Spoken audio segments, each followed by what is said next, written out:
Hey guys, HDV here and welcome to a brand new video. Today we've got a ton of new stuff to go over. Huge updates for Pokemon Pocket have dropped. We also have new events that are now live. Riddler-Ku has also posted some more stuff about Legend ZA. There's a lot of things to break down and get into, so if you're excited for the video, make sure to drop a like down below. Let's try and hit 500 likes, it really helps out. Leave a comment with your thoughts on anything we cover in today's video. Subscribe if you're brand new, ring the notification bell. With all of that out of the way though, let's get into the video and I really hope that you enjoy.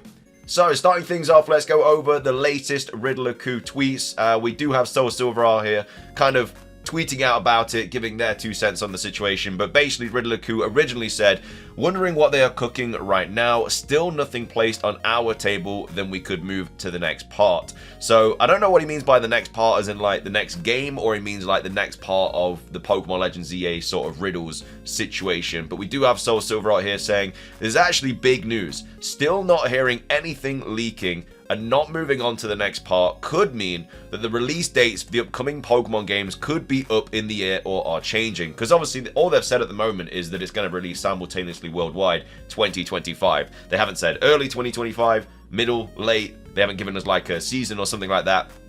Obviously, when Pokemon do give us kind of a time frame, it's usually terrible anyway. We can all remember what happened with Pokemon Home and Scarlet and Violet. They said early that year and it ended up being in like May or June or whatever. So it was very much against the kind of early idea of it. But then they go on and say they still haven't given us a Legend ZA release date. So while I'm sure there's a preliminary date chosen, it can still be changed. The longer that we hear nothing leaking could either mean that there's nothing because they're still working on it, aka not ready to go into the next step of development, or on the brighter side, it could be that they are keeping everything so close that nothing is leaking. Just like how no one knew about the Pokemon Legends ZA reveal, which again is also another big point. Like, Riddler-Ku didn't leak Legends ZA, like he was very much hinting towards Generation 5 and everything like that.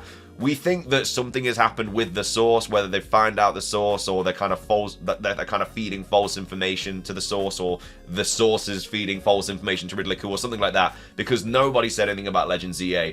But now, you know, we know it's a thing. We still have had no leaks from Riddler-Ku. Like, he's been basically radio silent, really. He's tweeted out a couple of things, obviously, about us definitely getting a trailer this year and definitely getting the starters revealed this year because of the merch and stuff. And obviously there has been starter Pokemon merch that has been, I guess, being produced quite a bit, especially Stivy, Scorbunny and Piplup, which is why we think they're going to be the starters. But at the same time, he hasn't really given us anything like properly concrete, like no riddles or anything like that, like he did for Scarlet and Violet and BDSP and everything like that. So however, if this news does mean the Pokemon Legends ZA's release date might be pushed back to late in 2025, then that almost totally destroys hopes of a black and white remake before Generation 10. What can I say? My hope has been dwindling and things change, but we'll see. I mean, yeah, this is the situation. I think if Legends ZA does get like a late release in 2025, I think Generation 5 remakes are all but like gone. Like, I don't think they're going to happen before Generation 10. It all depends when this game comes out. If this game comes out like April or May, then they can easily drop a Presents in August and announce black and white remakes for November, and then we get 2 games next year, which would be great. But then people will be like, well, why didn't we get black and white remakes this year and instead of 2 games next year? Which I can also see the argument for that. But I guess it is the 15th anniversary of black and white next year, so that's also something to take into account. But then it was the 25th anniversary of Johto this year, and we got nothing for that. So they clearly don't care about anniversaries really to that extent. And yeah, obviously if it does come out late, they're obviously not going to drop 2 games very, very close to each other like that. I mean, BDSP and Legends Arceus was a little bit different. Like, they did drop a few months apart, but that was a whole kind of different situation. I think because these 2 games aren't going to be set in like the same region and everything like that, I think that's probably why they wouldn't be set. They wouldn't release so close together. And then we also have Soul Silver out here saying, I actually should have posted this full conversation. It provides much more context to my commentary on this topic. Hope this helps. Maybe a development delay. So we had Riddler-Ku also saying, wondering what they're cooking right now. Obviously, yada, yada, yada.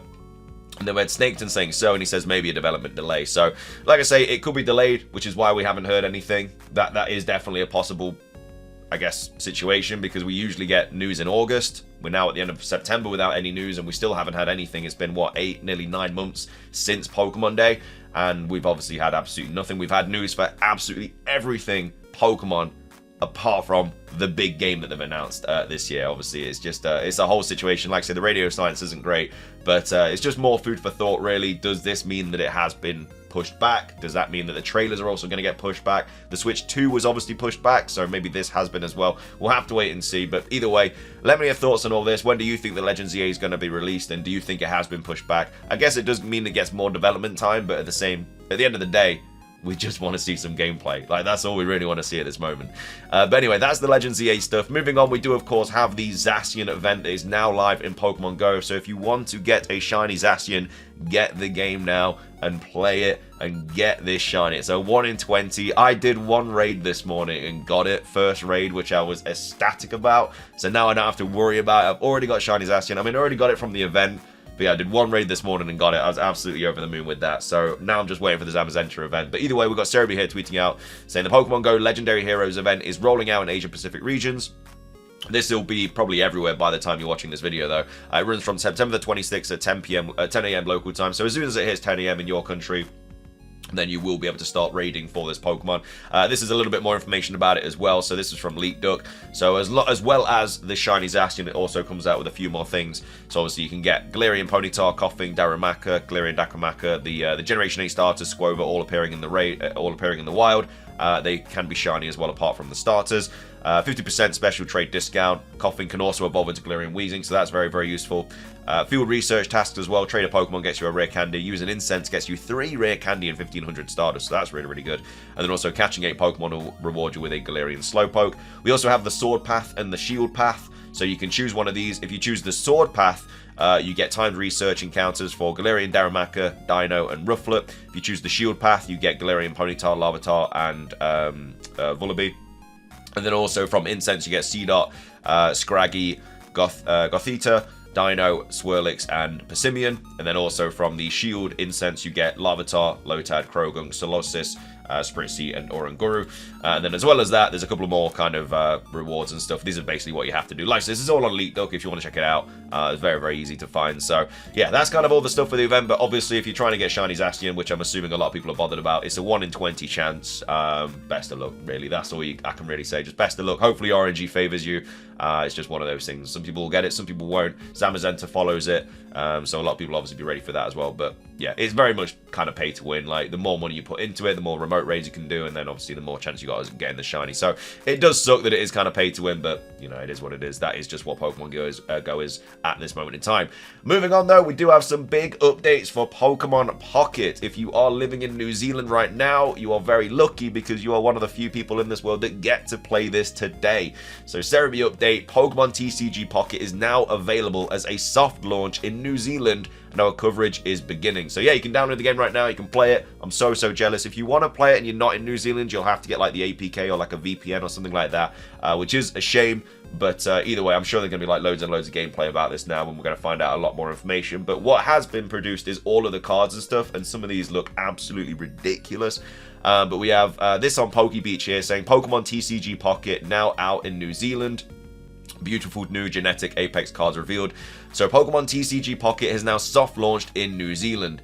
The game is geo-locked, meaning you'll need a VPN to play it early. The game will officially launch on the 30th of October in most countries. But users on Reddit and social media have already posted their pools revealing brand new cards from Genetic Apex. And some of these cards look absolutely gorgeous. So we have Articuno here, Marowak EX, we have Venusaur, we have Zapdos, we have Bulbasaur, which I really, really love. I love this card, man. I really want them to make like a physical edition of it. I love this Charmander card as well. Like, it just looks so good. Like, why do these have to be digital?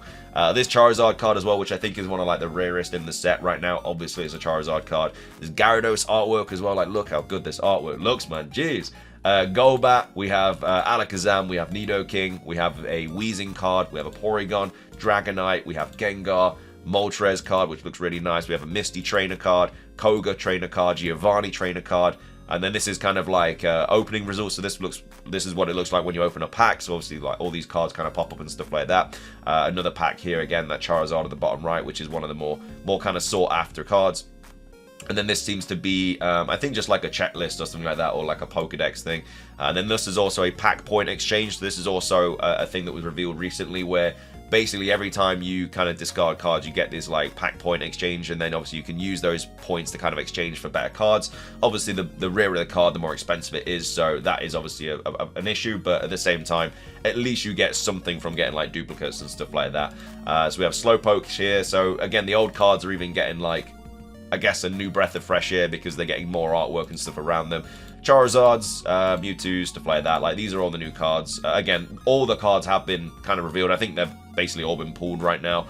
You know, Slowpoke from Fossil gets what I would dub an extended art card. It's drawn by the original artist. And then the crown rare cards are merely gold versions of their full art versions. So yeah, this is your normal Charizard card, and this is like the gold version of it, which I guess is just more rare. And then this is basically all the kind of information about it that you need to know. So Genetic Apex features 286 digital cards. There are 226 cards in its main set and 60 secret rares. So the set name appears to be a reference to Mewtwo, the genetic Pokemon. The booster pack features Charizard, Pikachu, and Mewtwo. Each pack contains 5 cards. And then unlike the real TCG, each pack design features a handful of exclusive cards.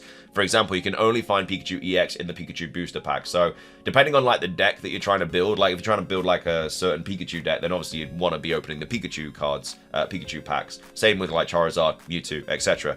The majority of the Pokemon and human characters in this set are from Generation 1. This is likely to market the app to as many fans as possible, since Generation 1 has the most familiar bunch of characters. Other fan favourite Pokemon include the Gardevoir and the Greninja lines. Cards in the set use a mix of new artwork and recycled artwork from the TCG's 28-year history. Hopefully, however, the cards that reuse artwork have no relation to the originals. For example, they use different attacks and are sometimes different typing. So these are basically all of the cards. Like I say, I'm not going to go through them all right now just because, like I say, it'd take forever. But it kind of shows you how much they cost, and I guess if you take a look at this, you can kind of start familiarizing yourself with what kind of deck you want to build, because you only have like 20 card decks. So if you wanted to build like a Bulbasaur deck, maybe you'd start looking at around that and like how much all these different cards cost and stuff like that. So like I say, there's a bunch of grass types, fire types, everything like that. I'll just quickly scroll through them real quick without like properly taking a look. But this is the whole set. Like, this is all the 200 odd cards that you can get in Pokemon Pocket when it does drop. Again, I think New Zealand will probably have a bit of a advantage. I'm not sure. I don't think it's like a beta or anything. It is a soft launch, so I think they will be able to keep all the cards that they get. So they basically will have a bit of an upper hand, I do believe, because they'll obviously already have like so many good cards. But yeah, there's cards like the Cubone card as well, which just looks like really nice. There's some really nice artwork. Like, look at this like Need Arena line and stuff like that. They just look so nice. Like, honestly, them not printing them physically is a bit of a crime, really, because like I say, some of them just look so good. But like I say, the Zapdos art as well, like, looks so good, man, dude. I actually am really looking forward to playing this game. I know it's crazy pay to win, but I'm actually really looking forward to it. Like I say, we'll stream it and stuff like that if it is a game that people are interested in. But that's kind of all the kind of sort of cards, and they also have descriptions of all of them as well. So like I say, this is just on Pokebeach if you want to check all this out. If you are properly going to get into this game and you want to sort of decide what deck you're going to build before it even goes live, then yeah, definitely want to check out this website, because all the information is on there. And then also, finishing things off, we actually have a bit more information about the game as well. So this was posted on Kalos. So they said some information emerges from the interview with the game developers. So the game was conceived almost 10 years ago. So back in 2014, Pokemon Pocket was an idea that they actually started thinking about, which is wild, because if that's the case with a lot of different things, like, how far in advance are they actually planning Pokemon games? Does that mean they're already thinking about like Generation 11 and stuff like that? Like, we already know they're working on Generation 10. But the fact that this was a decade in the making just goes to show that, you know, amount of projects that they're probably working on right now at Game Freak are ridiculous. So the success of Pokemon Go in 2016 made the developers realize that they had to try a more accessible approach on the card game. The most complicated thing, according to them, was to change the design of the cards in the background, cards with too much text, etc. So that's crazy. Like, Pokemon Go has sparked this. I wouldn't be surprised if Pokemon Go sparked like loads of other kind of mobile games as well. But yeah, I mean, Pokemon Pocket, I think the success of like Duel Links and stuff like that from Yu-Gi-Oh! Probably also made them kind of want to do this. I think it will do really well. I think it will. I think it will be a very popular game. Not as popular as Pokemon Go and stuff, but like I say, it's quick 5-minute battles, if that. You know, there's 20 card decks. It's a different way to play the TCG, and I think it's gonna be just fun to play because it's just short, snappy games. But either way, that's all the Pokemon Pocket stuff. Like I say, all the cards are there if you want to take a look at them. I'm sure gameplay will come out as well, because I really want to see what it actually looks like in battling and stuff. I don't know if people in New Zealand are allowed to upload gameplay and stuff. I'm not sure if there's like a a kind of thing that they can't do. But either way, hopefully we get some information soon about that.